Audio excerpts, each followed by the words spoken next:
Senhoras e senhores, ontem eu gravei um dos vídeos mais inesperados e chocantes em meus 25 anos fazendo isso, e eu já estava prestes a publicá-lo.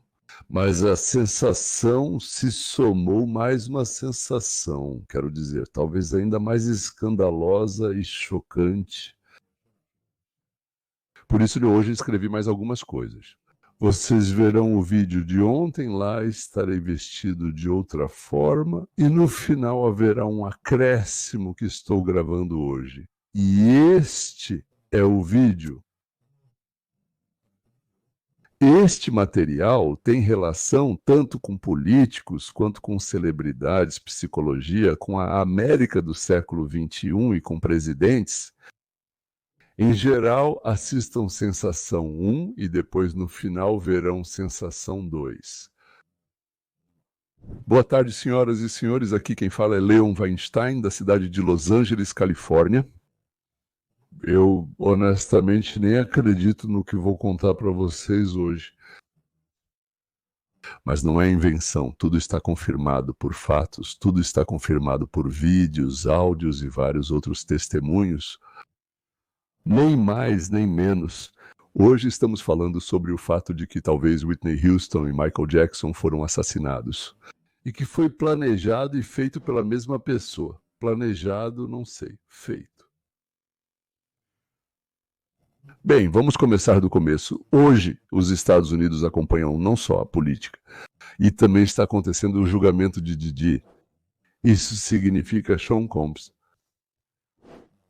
Bem, ele é provavelmente uma das pessoas mais influentes na indústria do entretenimento dos Estados Unidos e, portanto, do mundo. Porque esse processo ocupa as mentes e os corações de milhões, e espero que vocês entendam agora.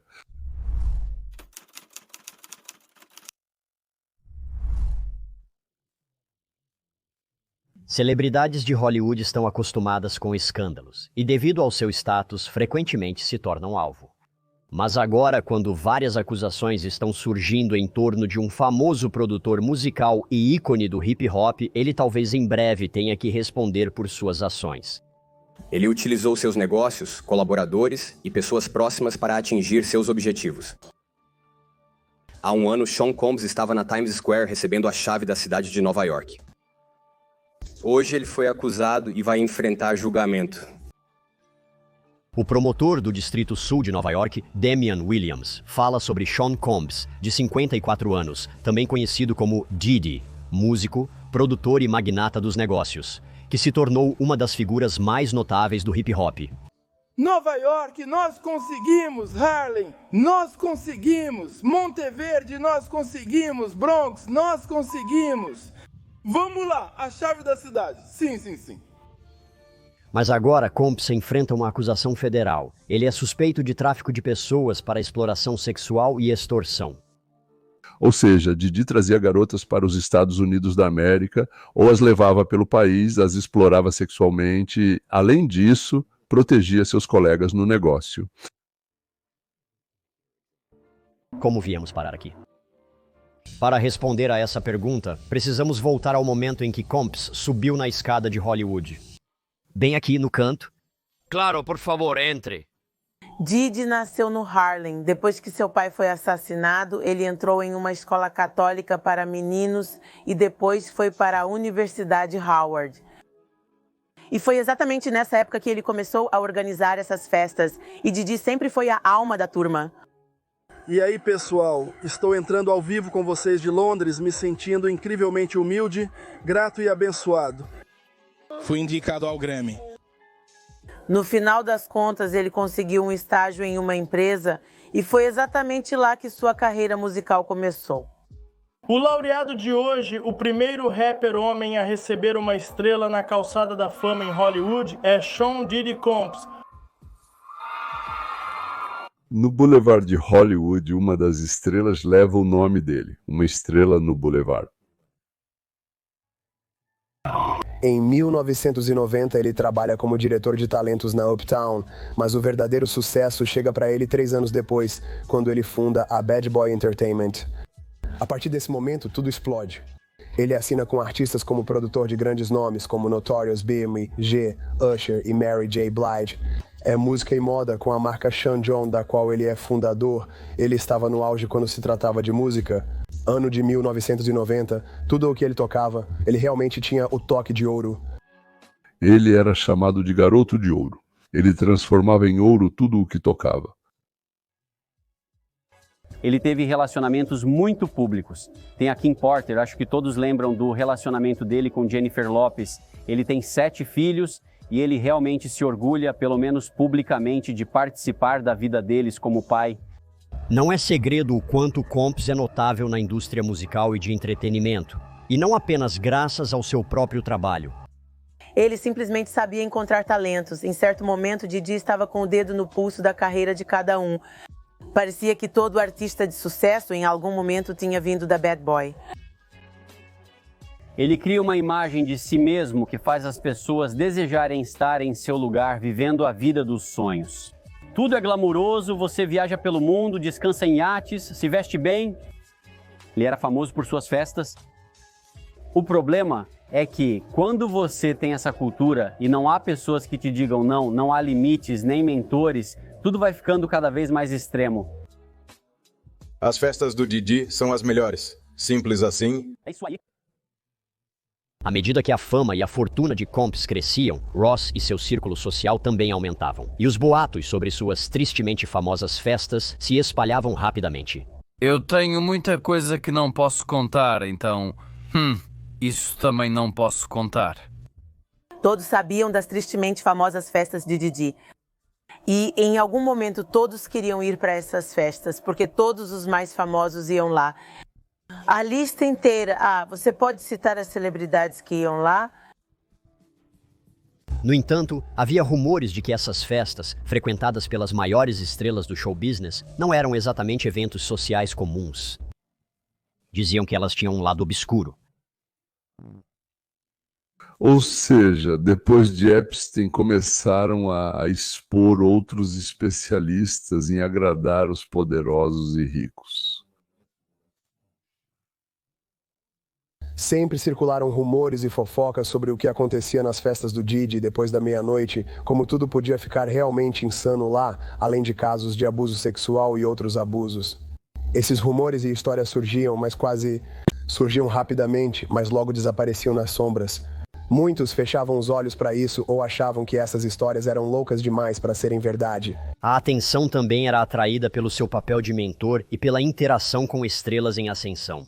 Justin, você já assistiu ao filme 48 Horas. Agora ele tem suas próprias 48 horas com Didi. Você sabe dos nossos hábitos e atividades, mas, bem, não podemos revelar muito sobre isso.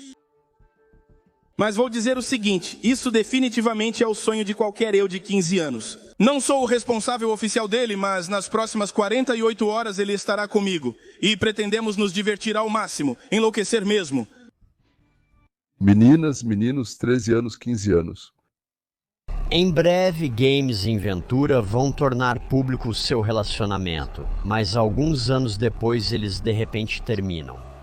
Eles tiveram separações e reconciliações, mas durante a década nunca apareceu um anel. Eles se separaram sem ter filhos. Então você começa a se questionar, o que está acontecendo nessa relação? Mas mesmo que o relacionamento deles tenha terminado, o que aconteceu depois chocou a todos. No final de 2023, Ventura entra com um processo sensacional contra Sean Combs, que muda tudo, e você não vai acreditar no que ela o acusa. Foi com esse processo movido pela ex-namorada de Didi, com quem ele passou 10 anos, que na verdade começou a sua queda.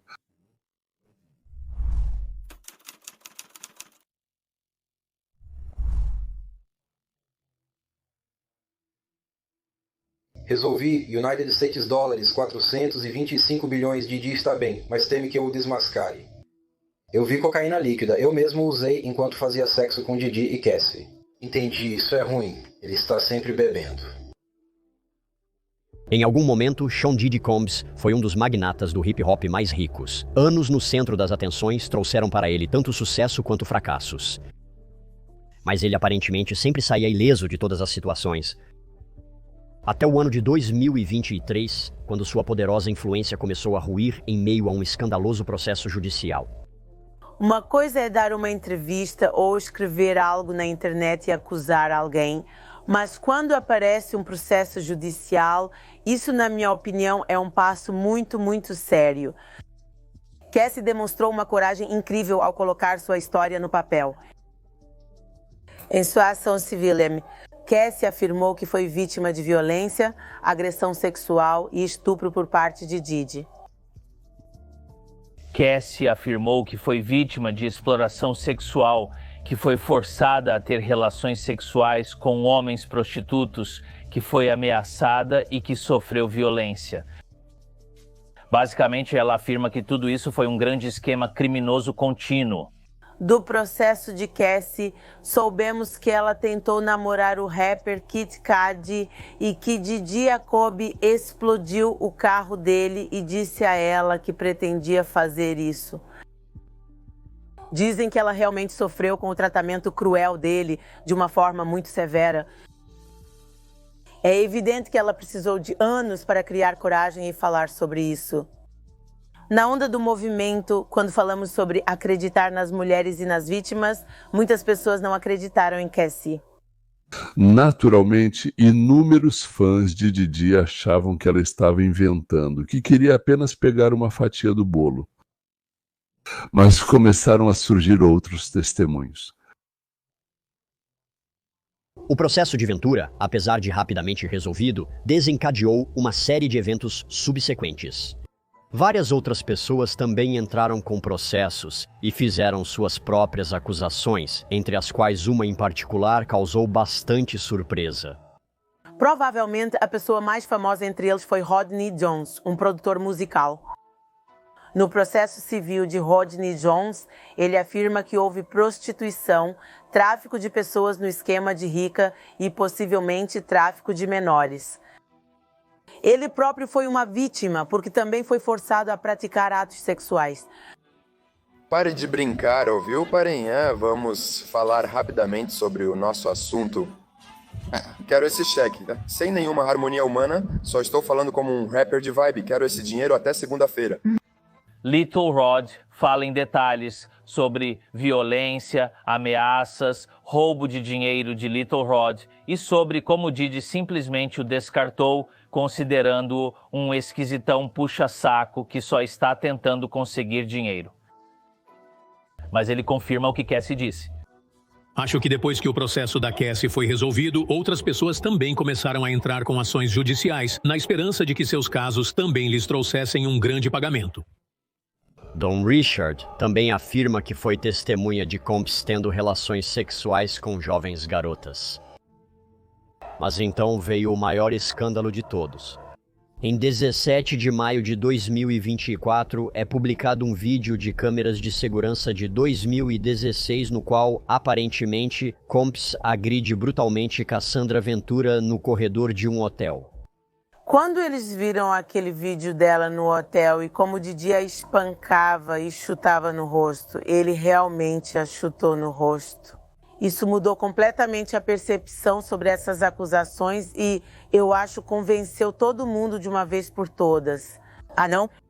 A leitura da acusação formal em 3 pontos, na qual Sean Combs é acusado de conspiração para extorsão, tráfico sexual e transporte através das fronteiras dos Estados Unidos com o objetivo de prostituição.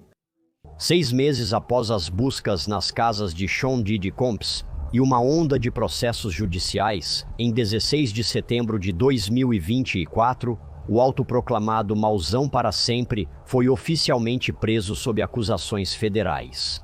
Pelo menos desde 2008 até o presente, Combs submeteu as vítimas a violência, ameaças e coerção para satisfazer seus desejos sexuais, proteger sua reputação e encobrir suas ações.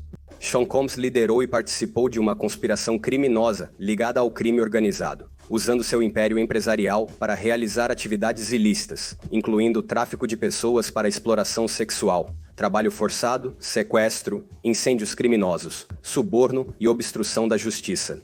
Mas há um elemento da acusação que se destaca mais do que os outros. São os chamados freak-offs. Acho que os freak-offs foram a parte mais chocante da acusação. Uma coisa é saber que ele fazia festas selvagens. O fato de Didi filmar a si mesmo e aos outros mostrava que ele achava que nunca seria pego.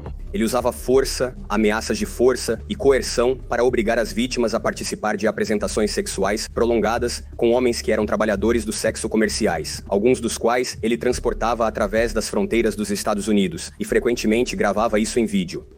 Basicamente, o governo afirma que existe uma organização criminosa liderada por Sean Combs que transporta mulheres e homens prostitutos, com o objetivo de realizar essas festas bizarras, essas festas sexuais, onde as pessoas são drogadas e fazem sexo durante dias seguidos. Então Didi foi preso. Todo Hollywood e toda a indústria musical só falam sobre isso. Bem, então quando não se fala sobre isso, então significa que é algo horrível. Agora temos um governo sentado na Casa Branca, mas no tribunal, de repente, acontece algo totalmente inesperado. Como testemunha, ele aparece um rapper que provavelmente divide o primeiro lugar no mundo em vendas. Hoje em dia já não existem mais discos ou álbuns. Provavelmente isso se chama... Esse é o Kanye West, Kanye, totalmente imprevisível. Mas aqui, eu diria, ele superou todas as expectativas.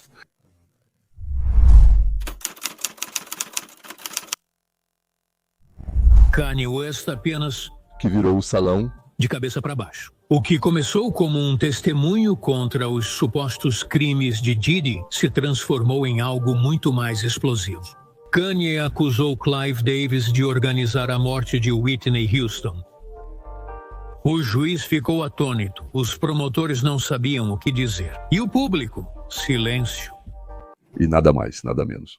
O caso de tráfico sexual, drogas e abuso de menores se transformou em um caso de assassinato de uma das estrelas mais amadas e idolatradas da América, Whitney Houston. Segundo Kanye, o que pensávamos saber sobre o fim trágico de Whitney foi uma cortina de fumaça, e afirma que Clive Davis planejou tudo. Neste vídeo, vamos analisar a declaração sensacional de Kanye no tribunal, as provas por trás de suas acusações chocantes, a sincronicidade sinistra da festa de Clive antes do Grammy, e por que Kanye acredita que é justamente Clive o verdadeiro manipulador dos segredos mais obscuros da indústria musical. Você quer saber a verdade? Perguntou Kanye, tirando os óculos escuros e olhando diretamente para os jurados. Vocês precisam saber que a questão não é só sobre Didi. É muito mais amplo mesmo. Tudo remonta às raízes de Whitney Houston, tudo remonta a Clive Davis. Exclamações surpresas ecoaram pela sala do tribunal. Até o juiz recostou-se na cadeira, atônito. Os advogados de ambos os lados estavam perplexos e alguns preocupados. Kanye não estava apenas testemunhando, ele lançou uma bomba.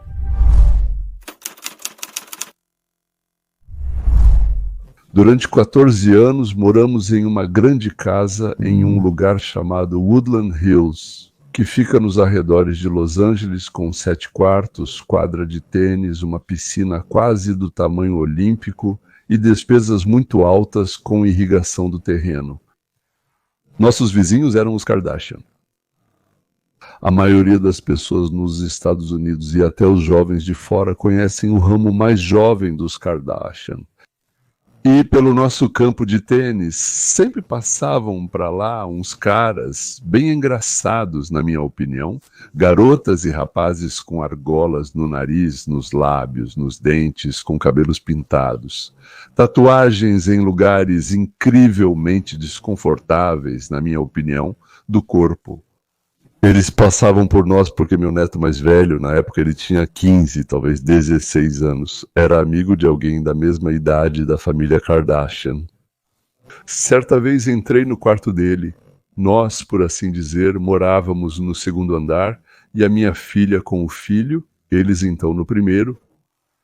Lá tinha vários quartos. Entrei no quarto dele e lá na cama, deitado por cima, está um homem negro grande com cabelo pintado. E na sala ao lado, então, tinha um grupo de pessoas sentadas e elas estavam entretidas olhando alguma coisa no computador. A companhia de Nika tinha todo aquele visual de rappers. Então, as calças caídas até o bumbum, de modo que dava para ver o corte ali. Tudo era grande, enorme, engraçado. Havia um forte cheiro persistente no quarto.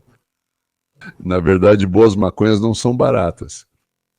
Então, encontrei o Nick olhando para o computador, então peguei o olhar dele, apontei para o quarto dele e perguntei seriamente, quem é esse? Então, esse é o Kanye, meu neto me respondeu. Quem é Kanye West? Eu devo saber quem é esse? Perguntei. E pelos rostos surpresos de toda a turma, percebi que eu deveria saber quem era essa pessoa. Depois de uma pequena pausa, o neto tentou explicar. Bem, você me contou, lembra do Michelangelo? Aqui estão eles, ele apontou com o dedo para o grupo reunido. Eles não conhecem Michelangelo, mas todos, exceto você e talvez a vovó, todos sabem quem é Kanye West. E aí eu lembrei, falei, o marido da Kardashian, né? A galera riu, entendeu que eu não sou tão fora da casinha assim. Da próxima vez vi Kanye na Casa Branca, no Salão Oval, e agora então é a terceira vez. Ele apontou para cá do outro lado do salão e disse: vocês continuam perguntando sobre Diddy, como se ele fosse o principal, mas não é assim, ele é só um fantoche. O verdadeiro manipulador é Clive Davis. A sala do tribunal explodiu. Do ponto de vista jurídico, a equipe de Diddy começou a apresentar objeções, mas Kanye não parava, sua voz ficava cada vez mais alta e tensa. Ele mencionou o fim de semana do Grammy de 2012, a morte repentina de Whitney Houston e agora já tristemente famosa festa de Clive Davis na véspera do Grammy, que continuou apenas alguns andares abaixo do corpo sem vida dela. Você quer dizer que quando alguém morre lá em cima, vocês fazem uma festa lá embaixo? Isso não é uma homenagem, é um ritual. Eu não acho que houve um acontecimento maior no mundo do entretenimento do que o que Kanye fez no tribunal. Bem, talvez quando uma, após a outra, as estrelas do cinema americano contavam que conseguiram os papéis que as tornaram celebridades mundiais. Na cama de Harvey Weinstein, aliás, meu xará, mas não parente de Tim, ele as atraía para lá? Harvey? Não atraía. Elas ficavam na fila, sonhando que fossem chamadas, que fossem convidadas, sonhavam com fama, dinheiro, sonhavam com luxo e esperavam o dedinho do Harvey apontando para elas e corriam nervosas, tirando o resto da roupa. E agora não é mais sexo, já é assassinato.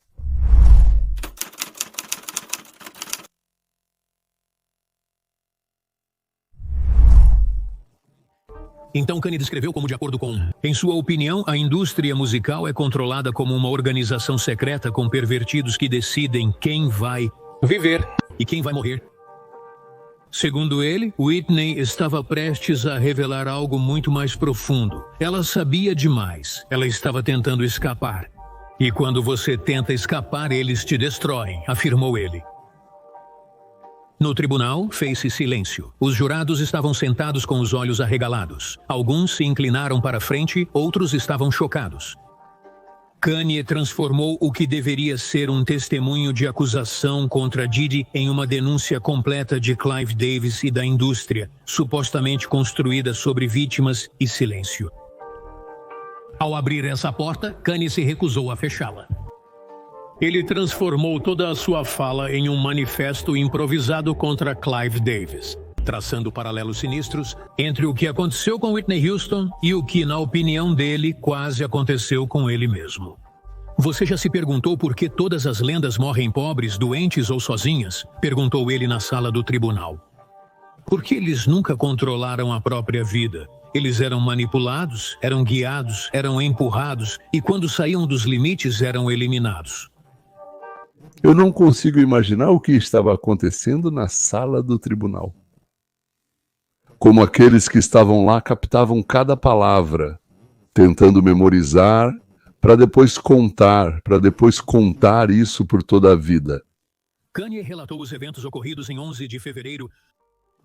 Kanye contou sobre os eventos de 11 de fevereiro de 2012 Ele contou aos jurados como Whitney foi encontrada de bruços na banheira, como os paramédicos chegaram tarde demais e como Clive Davis continuou sua festa apenas um andar abaixo.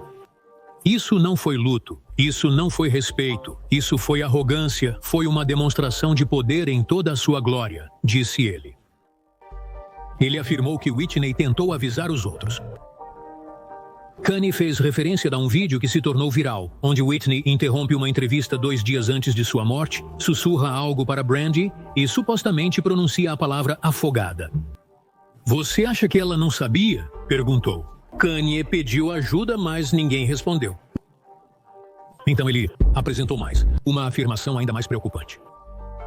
Segundo Kanye, algumas horas antes de morrer, Whitney ligou para alguém próximo e deixou uma mensagem de voz misteriosa. Ele diz que essa ligação foi apagada dos registros telefônicos dela. Uma ligação não é apagada à toa, a menos que nela tenha algo que eles não querem que alguém ouça. Kanye insistiu. Quando lhe perguntaram quem eram eles, Kanye respondeu: aqueles para quem Clive trabalha, aqueles que controlam esse negócio, muito antes de a maioria de vocês nascer. Kanye encerrou isso. Ele terminou seu depoimento dizendo que Diddy é culpado, mas ele não está sozinho. Você está olhando para o monstro, mas alguém o fez se tornar assim. Kanye insistiu em sua opinião, chamando a morte de Whitney Houston parte de um certo esquema. Ele listou tais nomes como Michael Jackson e Prince, afirmando que eles também foram sacrificados pelo poder. Eles todos tentaram resistir. Você acha? Você acha que o príncipe queria morrer sozinho no elevador? Que o Michael queria sair da vida assim, desse jeito? Sim, deixa disso, disse ele. Kanye afirmou que Whitney foi silenciada porque ela se recusou a ficar calada. Ela tinha seus próprios demônios, sim, mas ela tentava se reerguer, ela fazia planos, se conectava com pessoas, gravava algumas coisas, ela estava se preparando para falar. Depois ela acusou Clive Davis de controlar o catálogo dela, a reputação dela e, no final das contas, a vida dela. Herança. Kanye citou como exemplo que os lançamentos póstumos de Whitney impulsionaram as vendas, enquanto a fortuna de Clive seguiu aumentando. Morta, ela valia mais do que viva. E eles sabiam disso, disse ele. Ele mencionou Bob Christina, filha de Whitney, que morreu de forma muito similar, em circunstâncias semelhantes. A mesma banheira, as mesmas drogas, o mesmo silêncio, disse Kanye. Sua voz tremia. Se isso não é regularidade, então não sei o que é. O silêncio reinou no salão da galeria. Segundo relatos, um dos jurados ficou com lágrimas nos olhos. Kanye terminou dizendo: vocês podem me chamar de louco, podem dizer que estou forçando a barra, mas perguntem a si mesmos quantas coincidências são necessárias para que se forme uma conspiração. Quando ele desceu do púlpito, toda a sala do tribunal ficou imóvel. Diddy olhava para o vazio. Seus advogados estavam claramente abalados. E o público? As palavras de Kanye já se espalhavam como um incêndio florestal. Whitney Houston, ícone, voz da América, coração da nação, alma e dor, talento impressionante. Quando os depoimentos de Kanye West contra Diddy continuaram, o caso tomou um rumo chocante e totalmente inesperado. Inicialmente focado em uma teia de acusações de violência, controle e tráfico de pessoas, Kanye de repente mudou de assunto. No tribunal fez-se silêncio. Ele se inclinou para o microfone e disse em tom sério: vamos ser honestos, Diddy não é quem puxa todos os cordões. Aqui tudo é muito mais profundo. Muito mais profundo. Estou falando de Clive Davis, esse nome soou como Real Bomba Paul. Um murmúrio de surpresa percorreu a plateia. Até Diddy, que antes se remexia nervosamente durante as apresentações, ficou paralisado e, com uma expressão atônita, virou-se para seus advogados. Por um momento, o tempo na sala do tribunal parecia ter parado em um silêncio tenso. Então, Kanye continuou. Sua voz ficou mais firme. Ele começou a contar sobre o que chamou de o lado sombrio, fluxo em indústria musical, do qual a própria Whitney Houston tentou escapar. Whitney sabia, afirmava Kanye. Ela tentou sair, ela tentou falar, e vocês todos sabem o que aconteceu depois. Ele afirmou que a morte repentina dela aconteceu quando ela foi encontrada de bruços na banheira. Apenas algumas horas antes da festa que Clive Davis organizou no mesmo hotel, não foi apenas uma tragédia, mas uma ação planejada. Depois, Kanye mencionou aquela tristemente famosa festa na véspera do Grammy, chamando-a não de homenagem, mas de ritual. Você acha que é coincidência que ela morreu naquele hotel e a festa continuou? Isso não é luto, isso é controle, isso é poder, isso é uma mensagem. Os promotores trocaram. Eles trocaram olhares surpresos. Kanye não avisou ninguém que isso seria dito, mas ele não pretendia parar.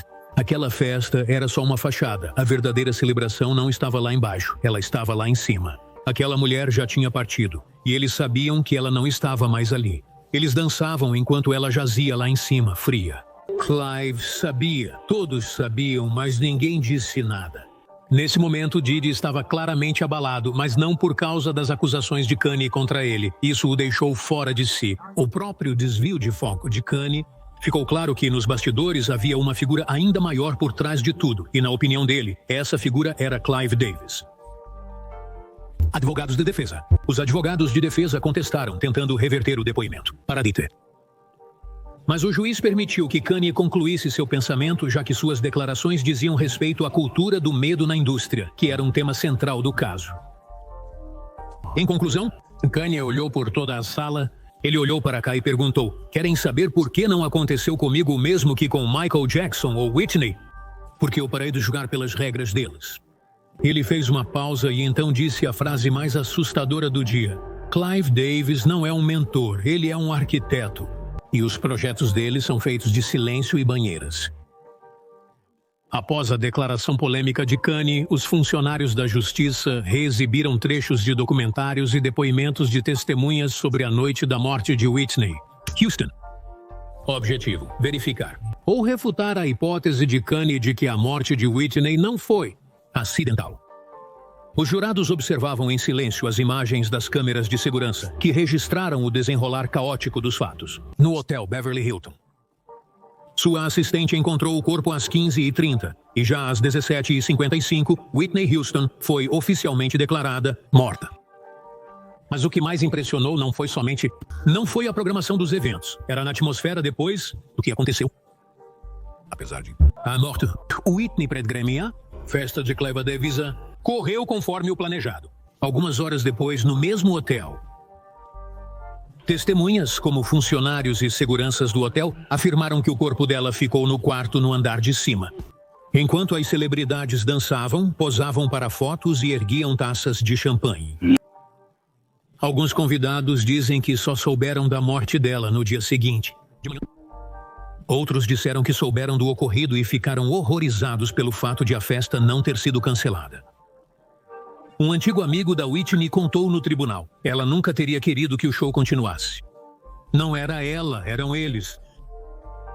Quando lhe perguntaram quem eram eles, ela respondeu diretamente: pessoas que ganhavam dinheiro com ela, estivesse ela viva ou morta.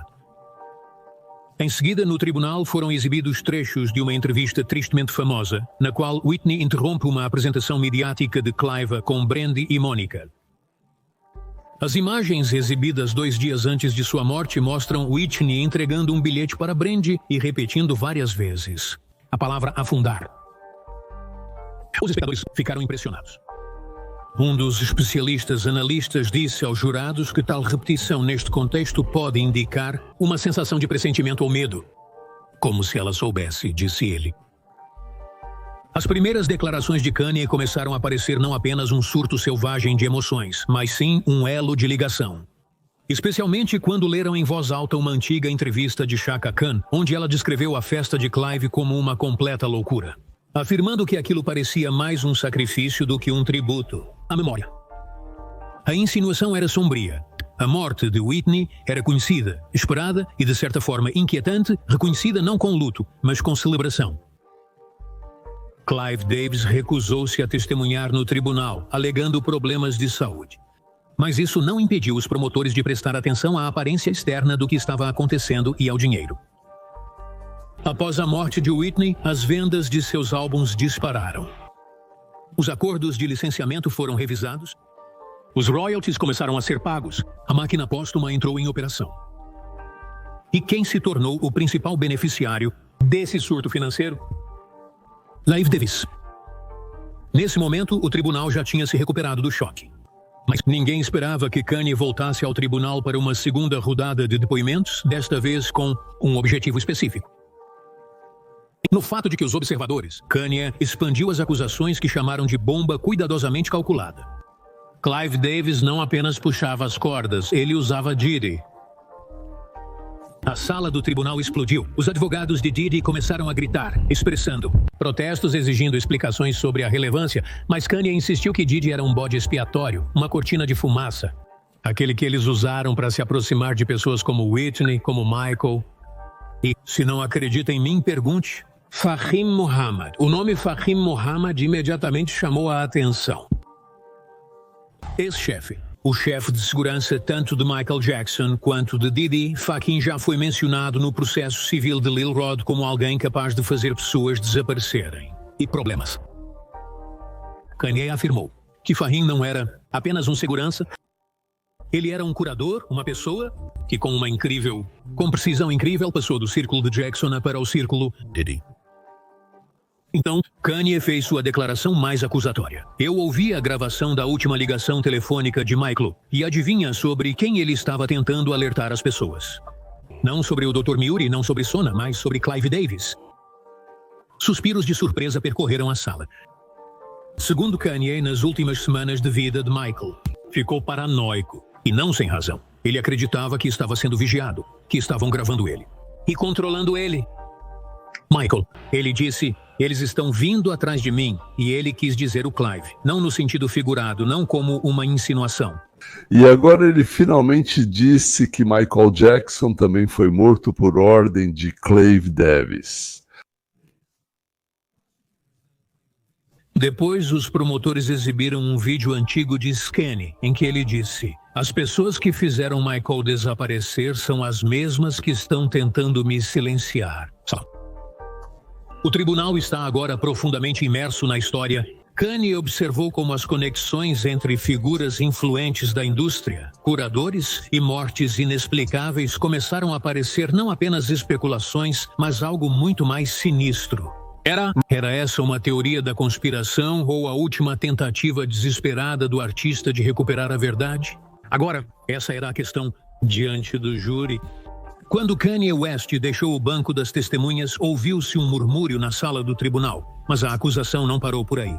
Para confirmar sua declaração, eles chamaram ao banco um psiquiatra forense que estudou os padrões de comportamento de Whitney Houston nos últimos semanas de sua vida. O especialista, que analisou horas de entrevistas, registros pessoais em diários e depoimentos de testemunhas oculares, pintou um quadro assustador. Ela apresentava sinais de paranoia extrema, afirmou o especialista. Ela estava convencida de que estava sendo vigiada, que seu telefone estava sendo grampeado, que seus a estavam perseguindo. Em seguida, a acusação incluiu trecho da entrevista de Diveti Siashidvenat Satogo, do ano, que anteriormente havia passado despercebido. Onde Whitney, ele diz, eles querem me fazer calar, ficar em silêncio. Ao ser questionada sobre quem eram eles, Whitney, ela se recusou a citar nomes, mas seus olhos falavam por si. Neles havia um medo que nenhuma fama poderia esconder. Aparece tristemente conhecido. Entrevista com Brandy, que novamente mostram Whitney entregando uma nota misteriosa para a câmera apenas 2 dias antes de sua morte. Por muito tempo, fãs especularam sobre o conteúdo daquele bilhete. Agora, Kanye West afirma que conversou com alguém próximo de Brandy que lhe contou que Whitney foi quem escreveu aquilo. Não confie em Clive, eu preciso de ajuda.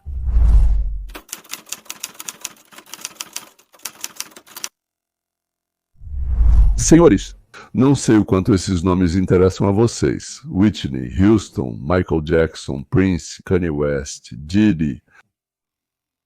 E acrescentem a isso Oprah, também, que foi ao tribunal contar sobre drogas, violência e abusos em festas na casa do Diddy e também na vida pessoal dele. Raramente alguma história tem tantas intrigas e tantas celebridades. Embora desnecessário juridicamente, o juiz permitiu. Eles tentaram forçar, ficar em silêncio, e eu também, começou Kanye. Sua voz estava calma. Whitney, Michael, Prince, eles queriam sair e eles foram eliminados.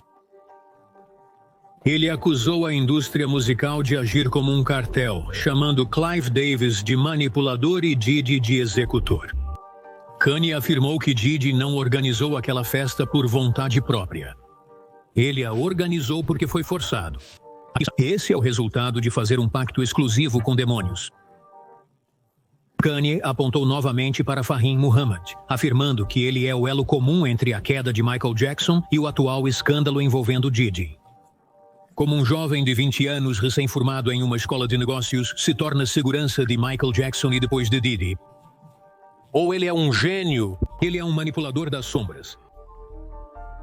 Mas a declaração mais chocante de Kanye veio no final do seu discurso. Eu sei que todos vocês querem me fazer parecer louco. Vocês fizeram o mesmo com Ye, com Michael, com Whitney. Mas aqui está a diferença. Eu ainda estou respirando e não pretendo ficar em silêncio. Porque o silêncio é a maneira deles vencerem. E eu não vou deixar que eles vençam. O juiz anunciou um intervalo até... As discussões continuaram no dia seguinte. Eu não vou ficar em silêncio, disse Kanye. Se você entendeu, tá? Os promotores de Kanye Voice, ele não anunciaram sobre o que, na verdade, ele vai falar. Todos pensaram que ele só daria algum tipo de depoimento sobre Diddy, mas acho que eles tinham medo de que ele fosse interrompido. Ninguém na sala esperava, nem o juiz, nem ninguém. A defesa tentou pará-lo, mas a história foi contada, o estrago estava feito. E agora vamos esperar, senhoras e senhores, o desenrolar dos acontecimentos. Mais uma vez, raramente acontecem histórias tão dramáticas com tantas celebridades mundiais. Até logo. Se houver alguma novidade, quando houver alguma novidade, com certeza eu vou contar para vocês.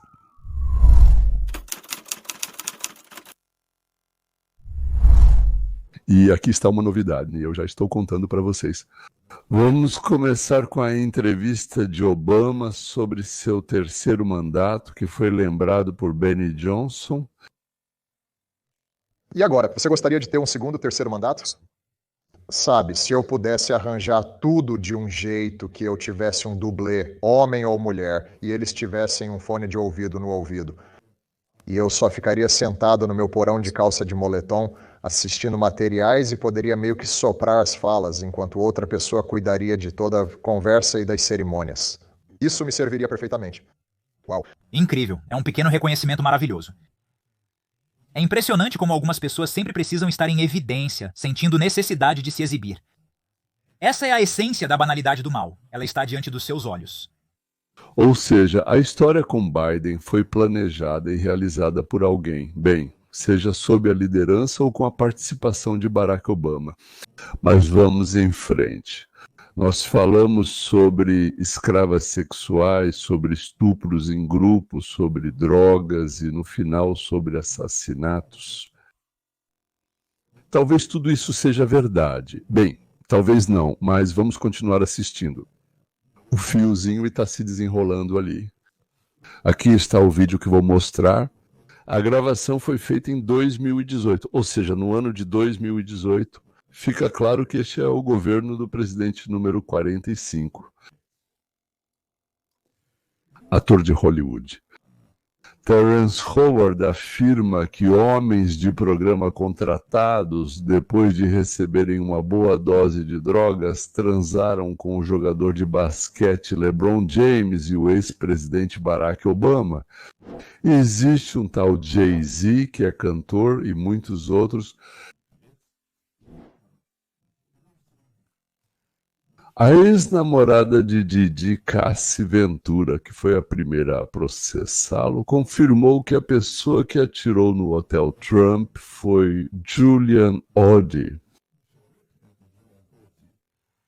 Esse era um escravo sexual contratado por Diddy, e que Diddy, Hillary e Barack discutiram como poderiam matar Donald, o que significa que quem atirou foi justamente esse tal de Jonathan Oddy. Ele trabalhava para Diddy como prostituto, tanto para ele quanto para atender outros, sendo tanto receptor quanto prestador desse serviço. E com essa mesma que entrou com um processo junto com Ventura também, ou seja, por ordem de Didiza, ele era resgatado. A coisa começa a ficar totalmente fora dos bastidores, não é? Jonathan Odd era dançarino no Chippendales, um artista adulto falando de forma educada. Ele foi ao campo de golfe do Trump em Miami e, segundo o próprio relato, atirou no lustre tentando chamar a atenção do Trump. Recomendo assistir ao depoimento gravado em vídeo. Está tudo disponível para você ver por si mesmo. Estranhamente, Jonathan Odd não consegue levar o caso ao tribunal. Depois desse depoimento, ele disse que atirou, não feriu ninguém, mas atirou no campo de golfe do Trump para chamar a atenção do Trump. Por quê? Ele disse que existe uma cabala que está tentando matar o Trump? Bem, antes de passarmos para essa afirmação, vamos considerar outra declaração muito interessante que ele fez logo de cara. Ele disse: eu sou um escravo sexual do Didi e me pagam para fazer sexo com a namorada dele. O nome dela é Cassie, e é isso que me pagam e eu tenho um acordo de confidencialidade comigo. Naquele instante, em 2018, a declaração mais surpreendente dele se provou verdadeira. Então, precisamos considerar todas as outras declarações dele também? O que vem depois? E depois, ele disse que estão planejando matar Trump. Ele disse que estão planejando matar Trump. Uma conspiração satânica. Como eles vão fazer isso? Perguntou o policial. Jonathan Oddie responde: será como com Kennedy. Farão isso diante das câmeras, ao vivo, como um evento de campanha. Vão atirar na cabeça dele. Em 2018. Oddie disse que os conspiradores planejam matar Trump durante um discurso público dele em algum lugar na rua e que ele deve ser morto como Kennedy, com um tiro na cabeça. Como sabemos, tudo isso aconteceu, só que o atirador errou por pouco.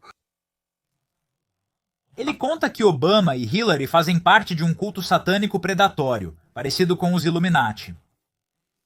Ele explica a origem desse conhecimento. Eu ouvi, isso significa, disse Oddie, porque Didi discutiu isso ao telefone na minha presença e eu estava na cama com ele. Bem, já está sentindo a onda de adrenalina? Vai ficar ainda melhor. Não é à toa que esperaram pelo episódio final do vídeo. Sim, então, se você sabe inglês, pessoal, procure e assista Benny Johnson. De vez em quando ele faz programas fantásticos. Um trecho muito interessante aqui. Um trecho muito interessante aqui de um advogado que apareceu na News Nation e disse: eu vi gravações com as maiores estrelas, com as estrelas de topo. As orgias do Didi envolvem as maiores estrelas, segundo ela. Está nos revelando mais sobre o Didi do que imaginávamos. O quê? Espera um segundo. Bem, Didi é realmente uma grande celebridade. O que significa muito mais famosos do que Didi? Sobre o que você pode falar afinal? Um pornô no qual supostamente Didi está com estrelas ainda mais famosas, agora está circulando por aí. Ed Griffin, um comediante famoso, diz que Didi está acabado, que ele não vai sair vivo da prisão depois de ser preso por tráfico de pessoas para exploração sexual. Em quem você pode ter um material tão comprometedor para ser epsteinado? Epstein tinha material comprometedor sobre Bill Clinton, que fez 27 viagens para a ilha de Epstein. Hillary Clinton também esteve lá. Todos sabemos o que aconteceu com Epstein. Então quem poderia ser? Quem poderia ser? Sim, uma explicação caso você tenha perdido antes. Também, Epstein Didi trazia garotas muito jovens, oferecia drogas para elas e para as pessoas certas, e depois organizava relações sexuais de qualquer número com qualquer número. Quem poderia ser isso? Qual é a relação entre Didi e Barack Obama? Quero voltar um pouco ao passado, ao ano de 2020, quando Didi foi entrevistado sobre o quão perigoso era Donald Trump. Na verdade, podemos voltar ainda mais no tempo, e é isso que vamos fazer para falar sobre quanto tempo Didi foi usado como instrumento pelo Partido Democrata e porque isso é totalmente ilógico. Mas quero começar pelo uso mais recente de Didi, porque em 2024 ele foi retirado do campo. Não se preocupe, ele foi substituído por Lisa, Aproy e Beyoncé. Claro, Beyoncé também estava nessas festas. Engraçado. Apenas alguns graus de separação. Em 2020, Didi fez um discurso e disse que homens brancos como Trump deveriam ser expulsos. Interessante, quem estava por trás disso? Vamos lá, se essa pessoa for eleita, nós não vamos mais ficar de lado e deixar que nos matem. Não tememos ninguém, nos erguemos e declaramos nossa identidade. Estamos à beira de uma guerra racial. Homens brancos como Trump precisam ser expulsos? Pessoas brancas como Trump devem desaparecer, devem ser expulsas.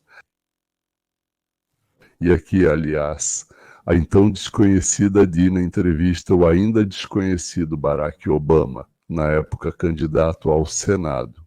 Ou seja, ninguém o conhecia muito antes de nós sabermos sobre ele. Eu, Barack Obama, sou candidato ao Senado dos Estados Unidos da América pelo estado de Illinois. Candidato. O fato de você se tornar um senador negro democrata é realmente um grande acontecimento. No nosso país, dos 100 senadores dos Estados Unidos da América, nenhum deles é afro-americano atualmente. Por isso, parte do que esperamos fazer é quebrar essa barreira e garantir que afro-americanos, latino-americanos e mais mulheres estejam incluídos nesse processo. Afinal, o Senado dos Estados Unidos da América decide sobre guerra e paz, gastos dos impostos, entre outras questões importantes. Eu digo que isso é um grande acontecimento, porque prova que o processo eleitoral funciona se as minorias e os jovens participam. Pessoas privadas de direitos eleitorais, que normalmente não votam, podem fazer a diferença e mudar o cenário político. Você concorda?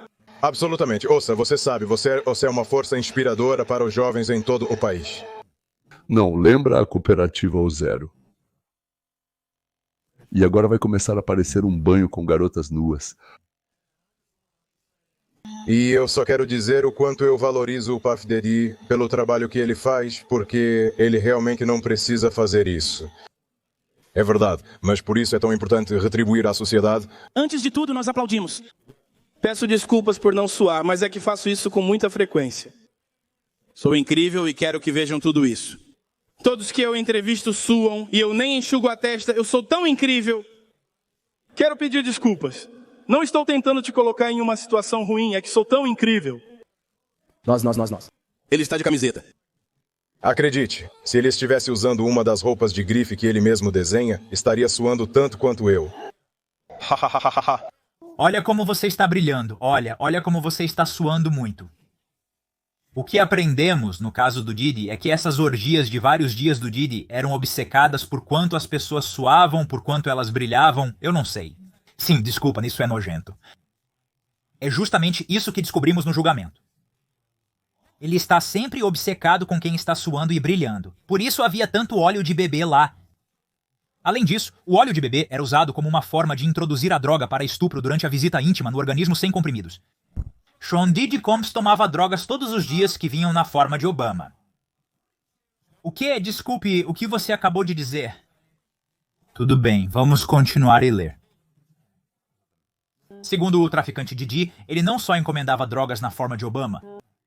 E nós temos as fotos deles, Aqui está, o cliente deu uma olhada pela minha janela, tudo bem? Essas eram as drogas que Didi havia solicitado.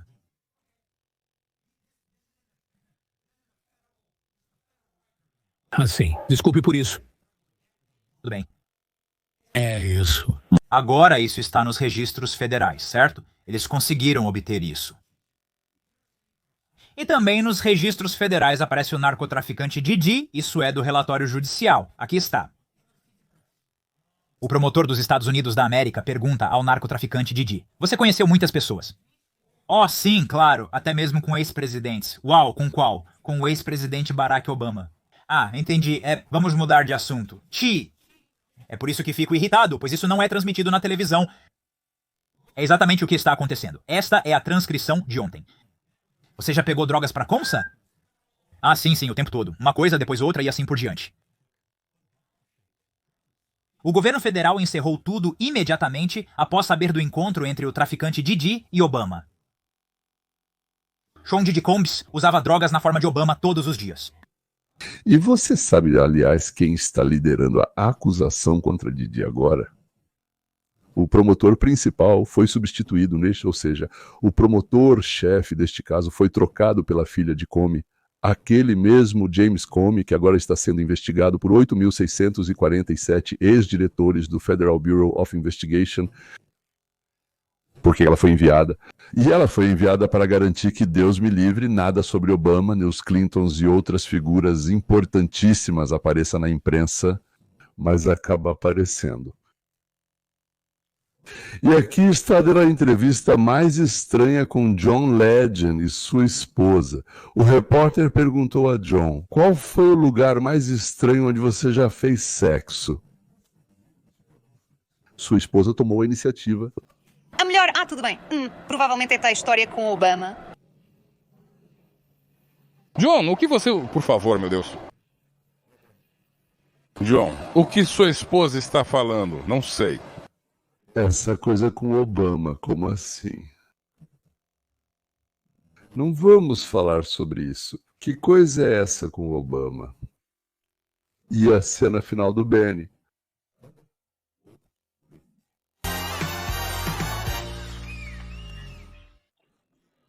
Eu admito que depois que fui nomeado moderador e co-presidente dos debates, tentei fazer com que meus materiais fossem bastante neutros, tanto em relação ao Trump quanto ao Biden. Está claro para vocês agora quem participou das festas na casa da Didi? Festas, para não dizer mais. Está claro para vocês quem o acobertava e protegia? Está claro para vocês que vão fazer com a Didi na prisão o mesmo que fizeram com o Epstein? Vão deixar ele se enforcar.